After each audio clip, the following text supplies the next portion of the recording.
Glad you could stay with us. Now, a choked underground drainage system is making life uncomfortable for some residents and traders at Konishi in Accra. The drainage system, which is choked with plastics and other materials, has caused a spillover of dirty water onto the streets of Konishi and its environs. Maxwell Agbagba has more in this report. This is a source of the dirty water running in front of shops and homes here at Konishi. It is a looming health crisis, as we are told by some of the residents here that at night they have to contend with mosquitoes, as this stagnant water also produces a stench that is quite unbearable for them.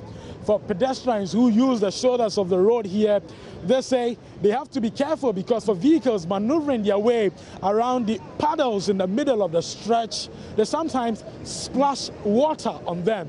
It has become difficult doing business here, as clients will not want to walk in the dirty water to get to the shops lined along the stretch of road here. This dirty water, we are told, is as a result of the choked drainage system that runs beneath the roads here. Some of the residents and people who do business here we've been speaking to say they want the situation fixed. The problem started about 4 years ago. The first contractor didn't come again. And then after I think 1 year or 2 years now, another contractor come. But there is a gutter here. The gutter has choked. Anytime it rains, it can't go. It flows through this. And since last week raining, up to now, we have complained to the contractor, and he promises he will do up to now. You can't sit here. Nobody can come and buy anything here. They're smelling. You can't sit here. That's why I'm now coming. Even to come to store. From Bubuashi, top, all the gutter pass here. And it has choked. Whenever they remove either tie or something, the water all will flow. But we don't know what the contractor is doing. Anytime we complain, say, Mommy, we will come and see it. We are not on it.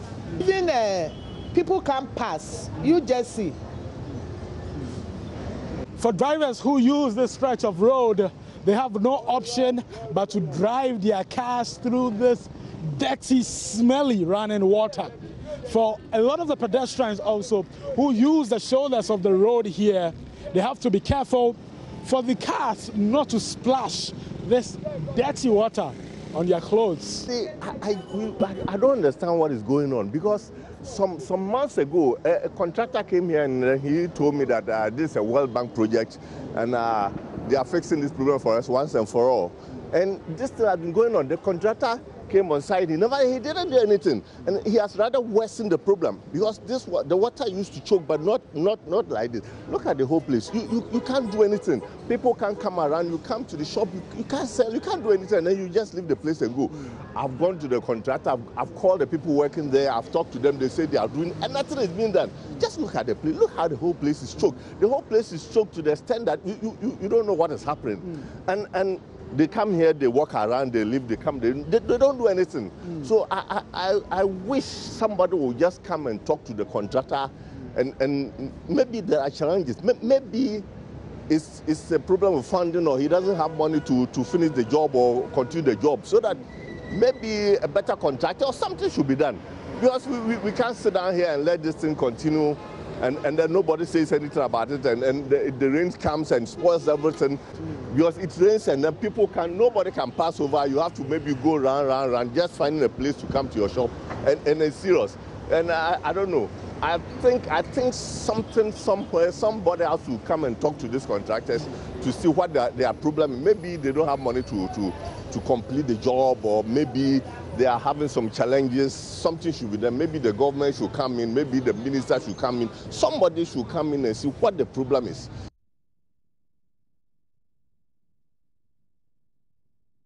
Let's find out if someone is really coming in to see what the problem is. Joining us on the phone now is Director in charge of drains at the Accra Metropolitan Assembly, Mr. Graham Saba, to get his reaction to the story. Mr. Saba, good afternoon. Thanks for joining us. Has this problem come to the attention of the AMA, and what is being done about it?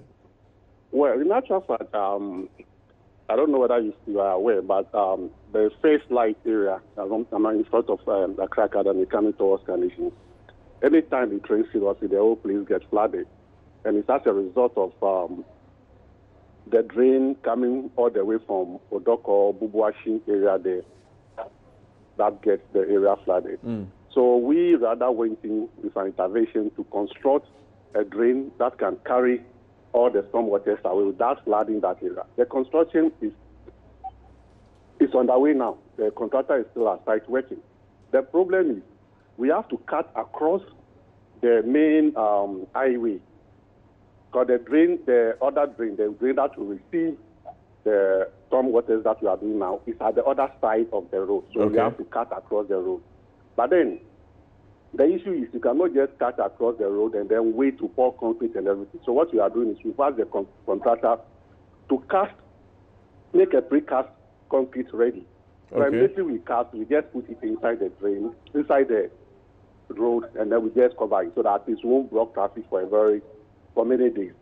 So that is where we are now. We are rather trying to solve the problem. I know the problem there now, that when it rains, because we've constructed the upstream, the storm waters rush down to the end there, and then it overflows its banks and then get the areas flooded. But then after yesterday, the contractor was digging a very big drain to make sure that it holds the water from spilling all over to the other side. So it's the construction work which is going on just to solve this very problem.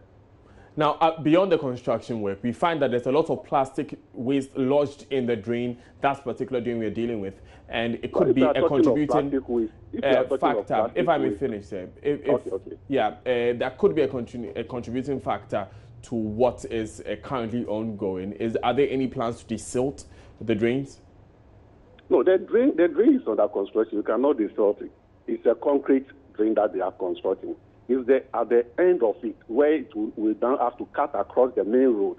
That is where the problem is. That is where the water spills over the banks and then goes onto the road. So after yesterday, the contractor was there even enlarging that retention pond or something so that at least it can contain the water from going outside. But what we are doing is to solve permanently the problem that is always there anytime it rains, the rain gets flooded. If we are talking of plastic waste, plastic waste is a result of our own attitude. How we throw garbage around everywhere. That is what is causing the problem. Yeah, but the authorities at the various metropolitan, municipal and district assemblies are empowered to, first of all, enforce sanitation laws and also to have this rubbish removed as and when it gathers there. Yeah, Daniel, I accept the fact that the municipal and metropolitan assemblies is their duty or our duty to make sure that at least we clear all these things, which we do. But then it's not as effective as it's supposed to be. But so in the medium term, would you consider clearing this plastic? In the medium term, in the short to medium term, whilst you are waiting for the construction of this major drain to finish, would you consider clearing the waste there? Well, I will talk with our guy in charge of waste management for them to send people to do it. Finally, sir, you talked about cutting across the road to construct your open drain. Yesterday, the Minister for Works and Housing, Samuel Atachia, mentioned that a 200 million Ghana cedi investment is being made to move away from open drains and to invest rather in underground drainage. Has this plan gotten to your level at the Accra Metropolitan Assembly? Well, yesterday I was at a meeting as well, but then that drain that we are constructing is a covered drain, it's not an open drain. All the way from Bubuashi, going in front of Accra Academy, till it gets to First Light, where we cut across the road, it's going to be a covered drain, it's not an open drain. Right. Thank you very much, Graham Saba, for joining us. Graham Saba is the director in charge of drains at the Accra Metropolitan Assembly. Let's move on now. And the authorities of the University of Ghana have condemned yesterday's clash between students of Commonwealth Hall and the Saba Hall over a debate on campus, which has left one person injured and 10 others arrested. Director of Public Affairs Stella Amwa told Joy News' Komla Adom the university will assist the police in every way to bring the perpetrators to book. A number of doors and windows of one of the halls were smashed during the clash yesterday. Here's one of the students giving an account of how the incident occurred. 10 marks individuals who are seized on that. A member of our residents of the hall was entering. They seized on that, capitalized on that situation, and forced themselves into the hall. So you could see from the door, the glass in the door frame has been broken. They used stones, pelted at it, and broke it. And they entered into a TV room that is just close to the entrance and smashed the television in that room.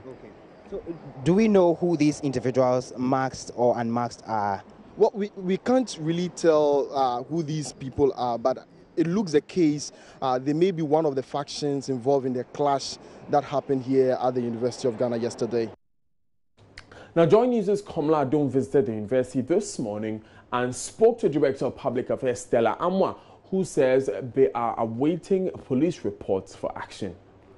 At such a time, I'm sure it was pretty dark. It was still dark, and we do not have any reports, so we cannot tell that somebody followed her or anything. It will be difficult to say that this is exactly the process that this incident. Probably around 4:30 a.m. At dawn, there was a loud noise that was heard, and later on the porters were alerted. Somebody on the first floor found out that this is what had happened. A lifeless body was on the ground, and so the porters went and found that there was a female resident of Ekwafo Hall. Obviously, the body was lifeless, so they called in the campus security and other hall authorities, and also mobilized the Legon police who came, and our hospital. So the ambulance was brought in and then took the body and brought the body here to the hospital. Of course, for doctors also to ascertain whether there was any life in the body that they found. Unfortunately, she was dead on arrival, and so it means the hospital has to take the necessary measures to deposit the body. The next of kin, that's the parents, were informed, and they are here.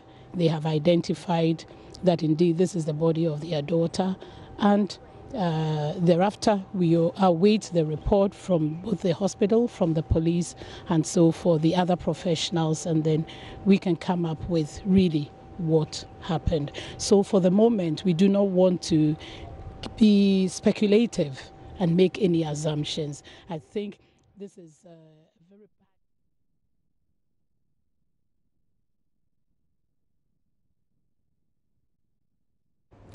We apologize for bringing you the wrong insert there. Now, the police says it has begun investigations into this matter.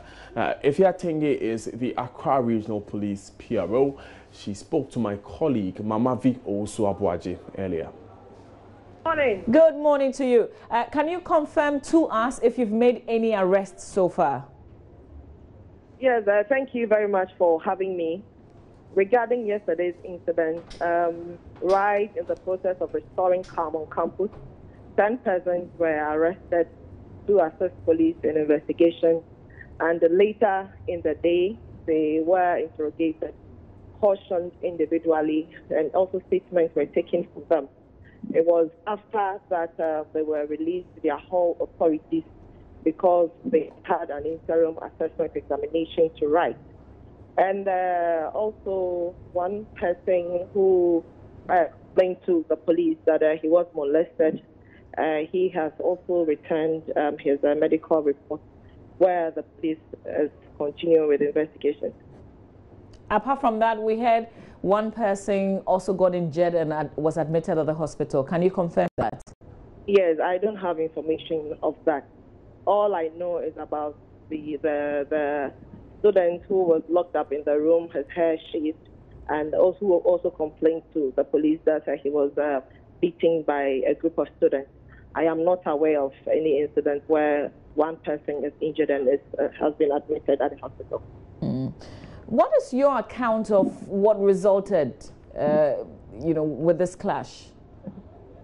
Yes, the root cause is not readily known, but what the police can say for a fact is that there was supposed to be a debate on campus yesterday, and prior to the debate, there was a clash between Commonwealth and Mensa Sabah Hall, then the Kantanga counterpart.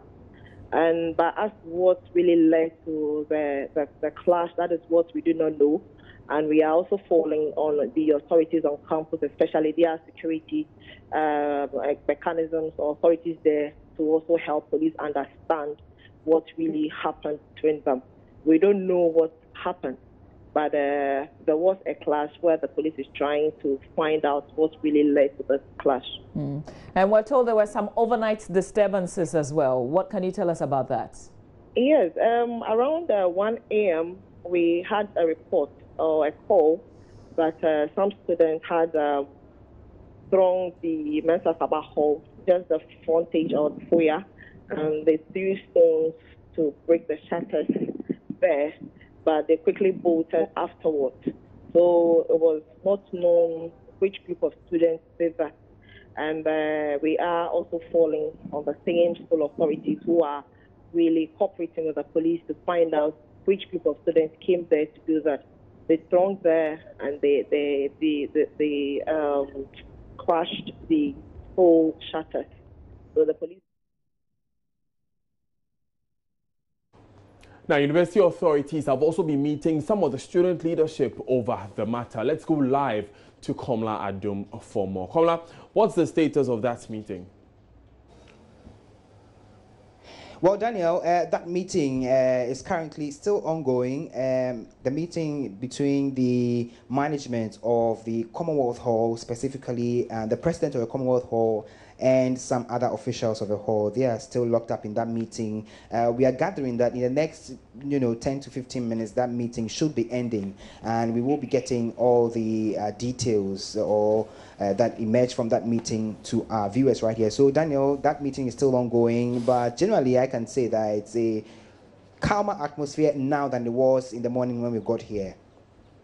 And Komla, is there anything else to report from the University of Ghana campus? Well, we are gathering that the president of the Mensa Sabah Hall, where the attack happened overnight, is also gathering some information. And he's also meeting with some students, those who we are told were at the reading room at the time of the incident. We are told that some of them were harassed. He's been meeting with some of them. He tells us that, most of them are in stable condition, apart from the porter at the hall, who he tells us is currently traumatized. Right. The rest of the students who were reading in that particular reading room at the time are currently well, and they are going about their normal activities. So that's the latest developments from the University of Ghana, specifically relating to the overnight attack at the Mensa Sabah Hall Annex A by some masked men, we are told. And how is the general students population receiving this? Well, it's a bit of this and that, for some of them who do not reside in either of the two halls, the Commonwealth and Mensa Sabah. It's business as usual for them. They're going about their normal activities, going for lectures, coming back. But for those who are particularly affected, those in the two halls, they are, tight-lipped. They would not give us information. I'm not too sure why. It appears they've been told not to give information. So that's the general mood here. Right. Members of vandals, who they are called, of Commonwealth Hall, they are also not giving any information to the press. But we are told that the SRC president of the school, in the next few minutes, will be speaking on this matter. He will be speaking, giving the school, the student body's position on this particular matter, even as the intellectuals debate has since been called off following the clashes, Daniel. Thank you very much, Komla Adum. We'll be coming back to you when that meeting is over so we can get some more information from there. Let's move to the Ashanti region now, where police there are asking residents of Bekwai to volunteer information that will aid investigation into the killing of a broadcast journalist at Bekwai. Portia Ejewa of local language Des FM was stabbed several times by unidentified assailants Sunday evening. She was pronounced dead on arrival at Bekwai Government Hospital. And colleague Ohiming Teria, who has been following up on this story, reports her death has shocked relatives and colleagues. Hey. Thank you. Music prophet. Portia's attackers stabbed her in the chest, thigh and arm in her room. Police say a television set, which had been mounted on the wall, was found crashed to the ground after the assailant struggled with and overpowered her before stabbing her with an unknown object. Co-tenants later found her in a pool of blood in front of her room, having apparently clawed outside to seek support. Her mobile phones are believed to have been taken by the alleged culprits. Shocked residents of Bekwai have been trooping in to see the blood-stained scene of the suspected murder. Personnel of the Regional Criminal Investigations Department have visited the scene. ASP Juliana Obin speaks for the Ashanti Regional Police Command. We are not up till now able to tell if it was even done with a knife, it was done with a cutlass, it was done with a machete. We are not able to establish which implement actually was used for the stabbing, but of course we are able to tell that it was stabbing. As to how deep it was, all of that, I guess that it's for some medical reasons. We would have to leave it for those who are going to conduct autopsy and all of that to come through with that kind of information. But of course, indeed, we do establish the fact that yes, there's some kind of stabbing that went on, leading to the death of Portia Amejewa, who is a broadcast journalist or working with Des FM. There's been some stabbing somewhere around the chest region, somewhere in the thigh, and then somewhere in the left or right arm as well. And so yes, let's work with the word stabbing for now. As to who or which group of persons did this, like I've already said, we have initiated investigations. We should be able to, by close of week, if not too late, be able to come out to tell us exactly what happened, why it happened, who did what, and all of that. But we'll continue to plead with the people in and around Bekwai. If there's anybody who has information that we do not have, I think that Bekwai Police has opened its doors. The regional CID has also opened its doors, and of course my department as well. And so you could just come through and then give us information that could help us with investigations. Meanwhile, workers of Des FM are devastated by the murder of Miss Ejewa, who was the only female worker. Gordon Donko is the general manager. We saw that there was a struggle because her flat screen on the wall fell on the ground, and there were blood stains on the floor. And Portia was using two phones, her personal phone and the one given to her by the company.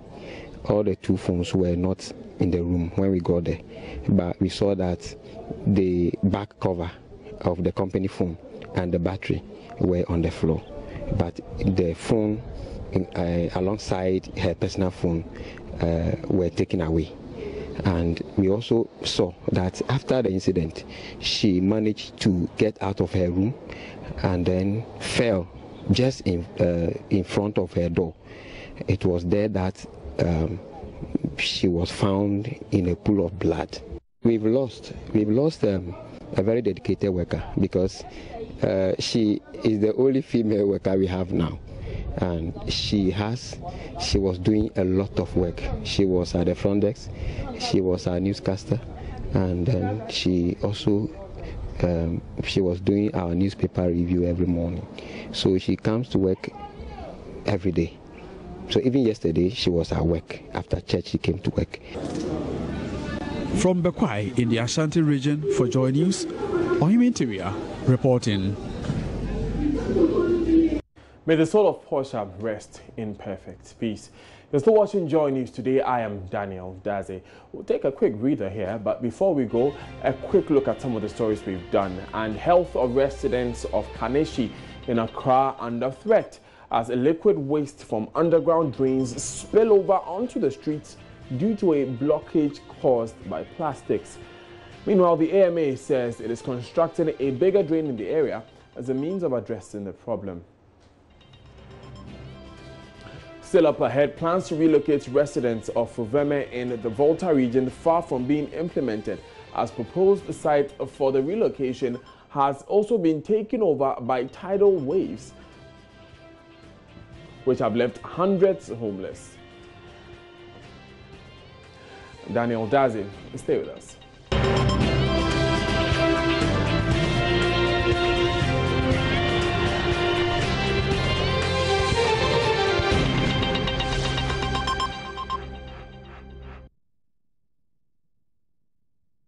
Thanks for staying with us. Now, Minister of State in charge of tertiary education, Professor Konishi Yanka, has expressed shock at the nature of obsolete equipment in the technical and biology laboratories at the St. John Bosco's College of Education at Navrongo in the Upper East region. Speaking at the 9th congregation of the college, Professor Yanka said at a time when government is making major educational reforms to encourage technical and vocational education, he found it a little embarrassing that a college of education will be so technically under-resourced.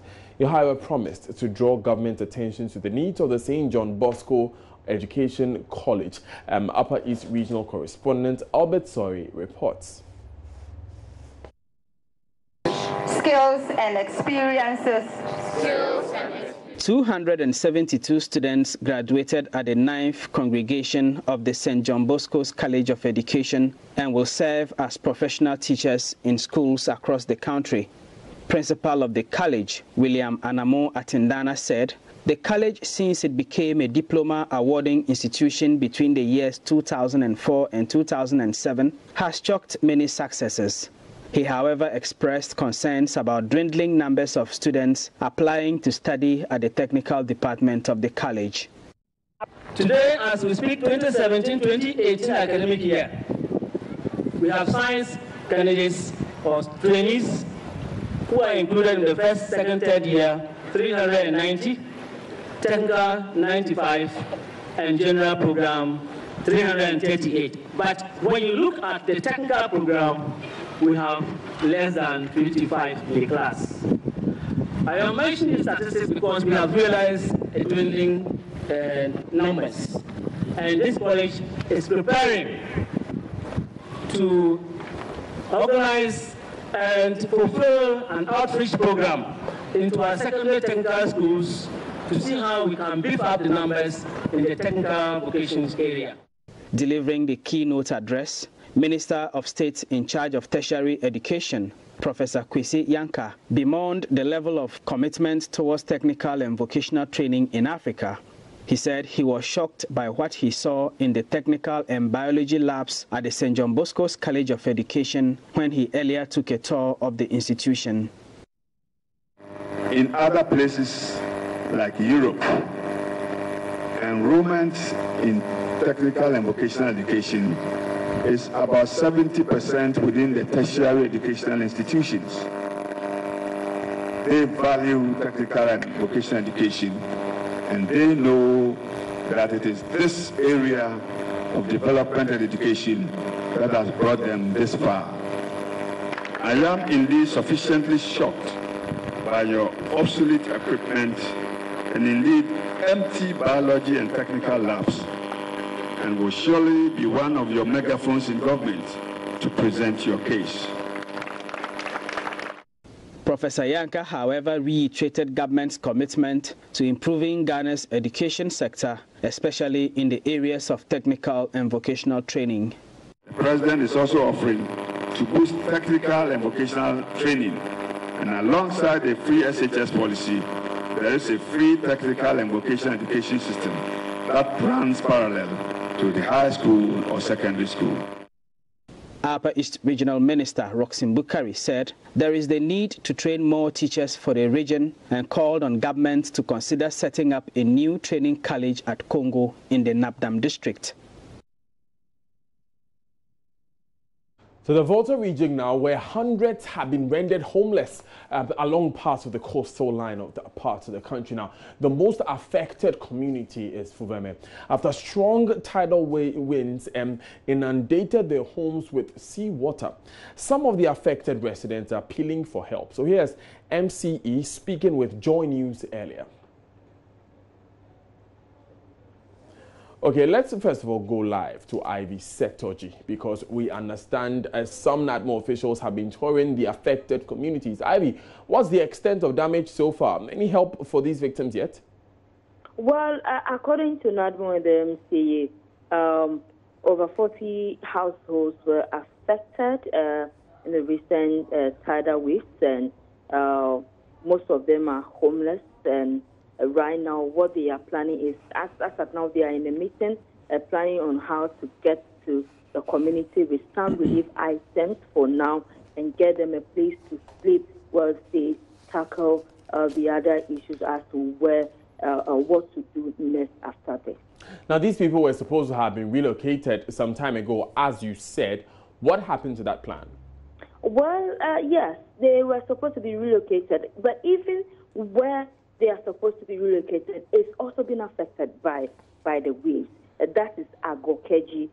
It's also an island. According to them, some of them are already there, and these people are saying that they are also affected, and so there is no point in bringing all these people from Fuveme to Agokeji because it's going to be the same issue. And so they just want government to do something urgently because it has been on for so many years and nothing has been done. And now remember, Pokobo was one of the islands and is now gone, totally gone to the sea. And now Fuveme is almost gone. And if nothing is done, according to the residents, the whole community will be submitted to the sea. Thanks, Ivy Setoji. Let's hear the MCE for the area, Seth Yomevu.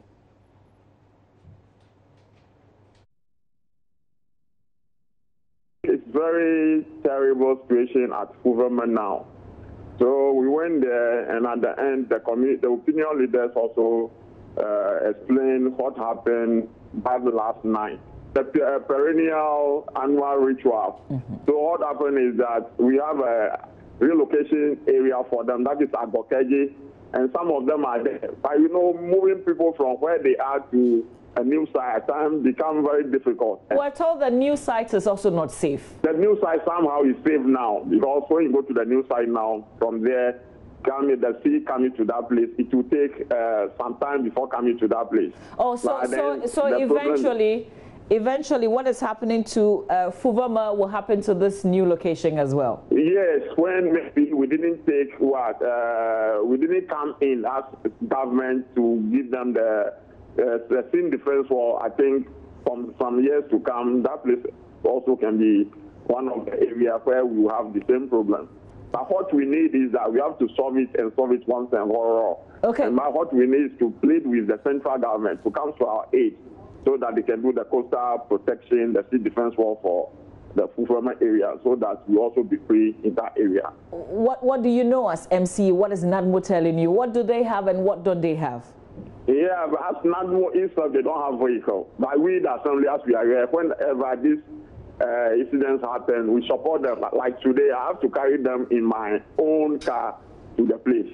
So I think we are also doing our possible to resource the unit so that they can function the way they should function. So as we are talking now also, we don't have any relief item. What they have is something that we cannot, so maybe it's not sufficient. So from there, I've asked them to report the issues to the regional boss. Then the regional boss will forward it to Accra. From then we see how best they can send us something also to support the victims. That was Efiomevu speaking with Mama V also Abwaje. We apologize for the wrong picture used in that inset. But you're still watching Joy News today. I am Daniel Daze.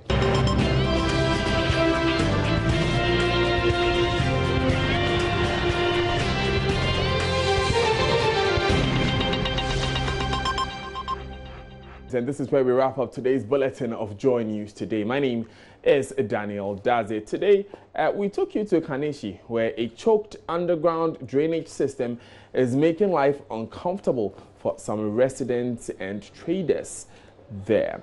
The drainage system, which is choked with plastics and other materials, has caused a spillover of dirty water on the streets and its environs.